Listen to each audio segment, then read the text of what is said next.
Yes, so my name's Zoe Glencross. I'm the singer with Somethin Brewin, and I also write the lyrics to some of our songs that we do as well. I've been singing for professionally for nearly 30 years next year. I've been in duos, I've done solo work, and I love just doing a mixture of all sorts of music. But predominantly, I'm a rocker at heart. So, yeah, this is the best thing I've ever done in my life. I'm Ash. I play the guitar for Somethin Brewin. I've played guitar for about 10 years. I've also gigged for maybe about the same time. I've been in a number of different bands, all unsuccessful so far. But I think this one's gotten the furthest that I've been in, and so far I've just been enjoying every second of it. And I just keep up, hope that it keeps going on. I'm Johnny Taylor. I'm the bassist for Something Brewing. I've been playing bass for maybe about 4 or 5 years now since lockdown, and yeah, this is my first band and loving every minute of it. So really, Ash should be the person who starts this one off. Well, me and Johnny worked together, and I was in a different band at the time. And Johnny was wanting to put together a band as well, and he had no luck with that. I had no luck with mine, so in the end, we just decided, well, why don't we do something together? Just do some covers and stuff like that. I already had a drummer in mind and a singer, so I messaged the drummer. He was more than up for it, and then I messaged Zoe, and she was more than happy to do it as well. And then I think we had a meeting maybe a couple of weeks after that, put together a set list, then we went away for 3, 4 weeks, just learned it individually. Got together in November, just started rehearsing it, and then I think we just started gigging in January 2022. We've just never stopped since. Yeah, so how it sort of evolved, we were a covers band originally, and we started recording cover tracks. And it was with Tom Tyson at the Music Farm at Egremont. And Tom just turned round to us and said, "Have you thought about writing your own material?" And we were like, "Well, no, we haven't, but we possibly could." And then we were doing a gig at the Old Boys, wasn't it, in Neverhall? Yeah. And Ash just started doing this riff. Um, and then Max was on the drums, and we'd literally done Highway to Hell just before we did it. And when they were playing the riff, I could just hear that it sounded like a journey on a motorbike. So the first lyric is driving down the highway, because we just done Highway to Hell. But then we decided to go in the studio and record it. And honestly, it's like, it's nearly a 7 minute song, isn't it? It's our Bohemian Rhapsody. Uh, I think for me, when it started, I'd just be sitting in my bedroom, just playing the guitar, just kind of messing about really, and then I'd maybe have an idea or something like that, take it to the guys, and when you finally get into the studio, because it's great playing your own song live or in the rehearsal space, but then when you go in the studio, you tracked all the guitars and everything, and vocals, drums, bass, all separately, and then once you put it together and you just hear it come back, it just seems like something completely different, and you think, Jesus, is that us? It's surreal, to be honest with you. Just where it would start in just a bedroom riff, as they would call it, and then going through that process of everyone learning it, putting it together, going into the studio, gigging it, recording it. It's crazy how it just goes from one end to the next. Is a genius when it comes to creating music and everything, but is a cheeky devil. The very first song we wrote was Rebel with a Cause, and the very first time we sort of put it out there, you can see people sort of engaging with you. But when you get those gigs where they're singing it back to you, and you can really see them getting into it, especially with the end riff as well, which really gets down and dirty, and you see people enjoying that. There's no better feeling, and especially with all the other songs that we do now, it's exhilarating. I think when it comes to starting to play your own music, with it being around Cumbrian, with us just playing bars and stuff like that, and everyone's just drunk, they just want to hear the songs that they already know that they can sing back to. So when you start playing your own music, it is really a case of you need to pick your moment. You need to kind of just go off the cuff, think, right, it's really busy in here, everyone's drunk, everyone's enjoying it, let's just try it, see what happens. If not, we're going back to the covers. So first time round, it was like really quite a bit of a panic. But now, after we've had like loads of songs written and we've got the album together, now like what songs of ours are we going to be doing tonight? We don't even talk about the covers. We know exactly what covers we're going to be doing. It's like, oh, what originals are we going to play now? Because we're just that confident behind them now. But it was a long journey to get to there to start with, because you think, oh, is this maybe a bit too heavy? Is it a bit too soft? Is anyone going to like it? And then you just kind of need to just rip the bandage off and just say, I'll just play it, just try it. If it doesn't work, at least you tried. And I think in music, everyone, you do need to take a chance, even with the little things just like that. Yeah, well, we hadn't formed round lockdown even, around there. It's like a Scottish lock, I think. But I mean, for me personally, I was a soloist at that time. It was such a difficult time because you're so used to going out gigging all the time, and then it was dead, absolutely nothing. So I know the way I went through it was actually doing things like this. We were doing it online and performing to people. But I think for some people it'll be a very creative time. They have time to sit down with a guitar or a piano or whatever and just be creative and have that space to do that. Rock anthems, I would say. Yeah, I think when it comes to the covers that we do and then our originals, you can see exactly where we draw our inspiration from.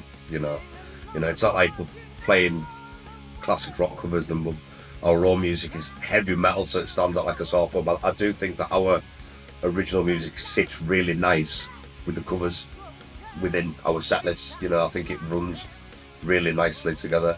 But I think, as I say, it's all really kind of 80s, just really just like you said, driving music, stuff that kind of gets you pumped and just gets you really excited just to do something. I think that's energetic.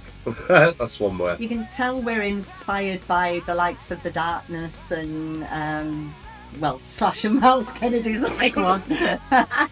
Let's just say there's a song on our album which is basically Slash and Miles Kennedy, isn't it?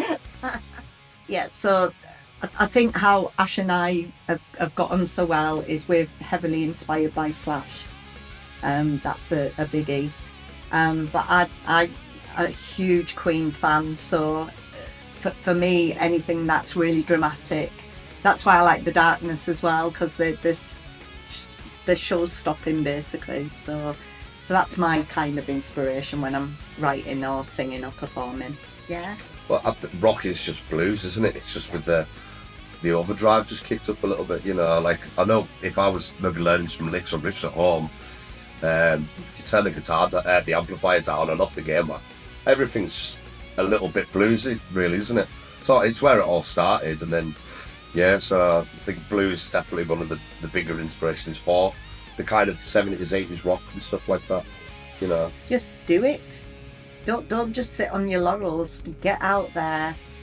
Find some like-minded people who want to be as creative as you. I'm speaking from experience here. As a teenager, I always wanted to be a singer in a rock band.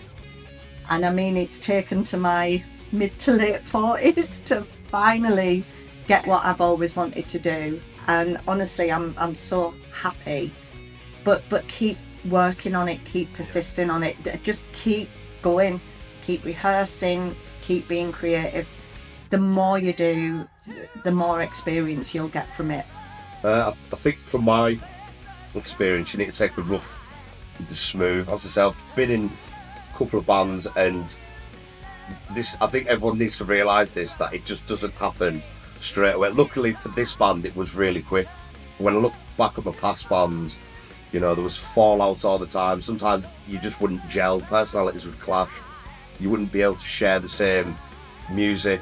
There's always some people that are more dedicated than others, and I think every musician needs to go through all that kind of hard stuff just to kind of almost think to yourself, do I actually want to do this or not? And if you can put up with all that and you're still pursuing it after just times like that of fallouts, cancellations, people leaving, people joining, being told no. If you still want to do it after all that, then you just think the drive's there, but you do need to take all those lessons. It's never easy, but if you really want to do it, then you will just continue to keep pushing on. And well, that's what I did. Anyway, I hope some people have better luck than me. How about Say, yourself? well, if it's your dream to do it, then just follow it. And if you're passionate enough about it, you'll eventually make it. So it was really bizarre, to be honest.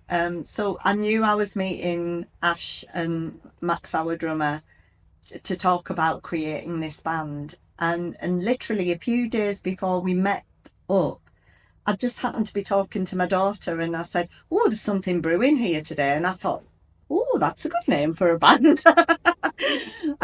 But I mean, ironically, because we wanted to make it sound a bit more rock, we've missing the G's, and so it's Somethin Brewin.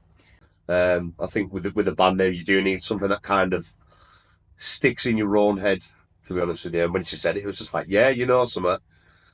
I think, yeah, that's good. And it's pretty ironic because I don't drink coffee or tea. Well, I think when it comes to the small local bands, or just any band in general, every band was that small local band. You know, you got like the Beatles that were from Liverpool. They were just a small local band. Some a small local band, and then they just went on that journey and they just made it up there. So I think it's really important to support local bands because I mean it maybe never happened to us, but you should never dumb down another band because they might be the next band that's filling those arenas, charging a hell of a lot of money, when you could turn around and say, I've seen them when they played this tiny little pub in the middle of a county that no one barely ever knows. You know, you could have been that story because I mean everyone's got the a story of I can remember when I seen Oasis when they were up in Glasgow and they played to like 10 people, and then when Definitely Maybe came out, it was everywhere, you know, and they were just a little local band, and that's why I think it's so important to keep those little bands alive because you never know who's going to be the next headliner, and even if they're not the next headliner, I think it's just good to kind of keep art alive in any way, shape, or form, and it's just keeps everyone. It keeps people interested as well, doesn't it? You know, if bands and stuff like that are playing in little pubs in little towns, it gives people a reason to go out. And if they're not charging a hellish amount of money, you know, you can go out and have a decent night out, which I know is quite hard at the minute with the price of everything going up. But if it's only a couple of pounds on the door or something like that, you're having a good night rather than sitting at home doing nothing, just wasting away, vegetating. Absolutely. It's really massive. We're a band who love to get our audiences involved with what we're doing. So we do draw them into our shows and our performances. In fact, we even get them playing instruments. That's how far we'll go to get people involved. But we've written the songs so then it gets people to sing along with us as well. I mean, it's not just that. We've written some very poignant songs as well. One of the songs we've created is called Remember Me, which is about Alzheimer's dementia. We released it that particular week, the Alzheimer's Dementia Week, and honestly it did so well, and the lyrics really resonated with a lot of people as well. So, you know, we like to try and get our audiences involved with what we're trying to say as well.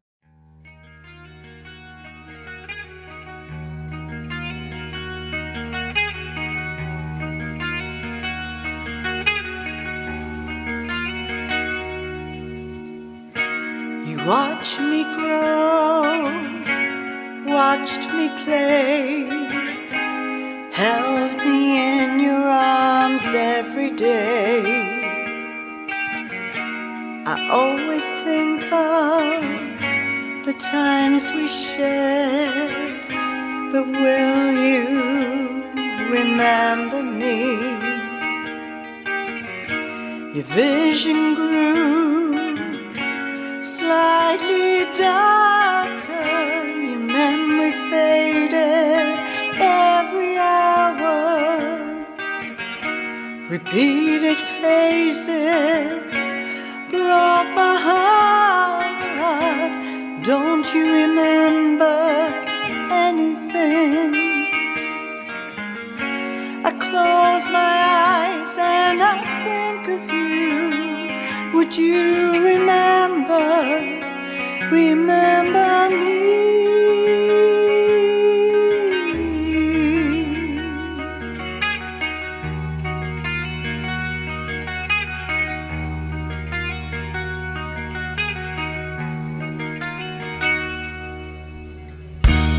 Emptiness filled your mind, powerless filled mine.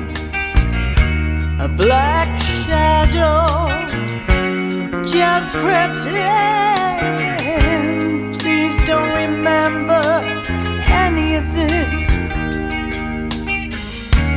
If your wings should ever fail, just know this, I'll carry you there.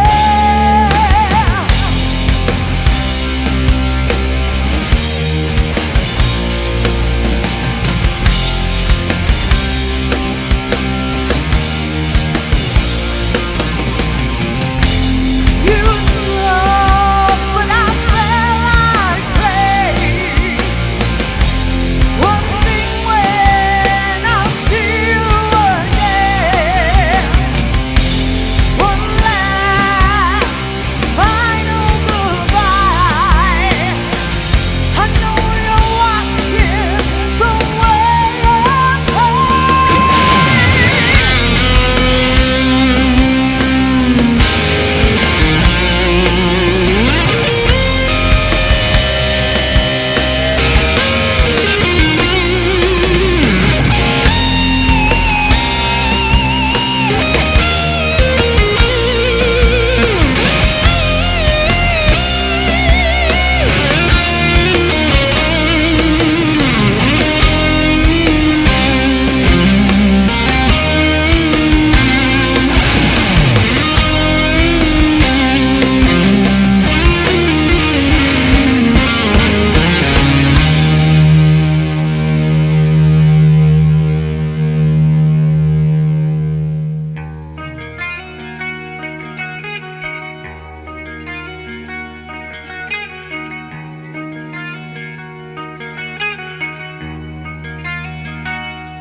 I'll remember for how you were, and I'll forget just how you left.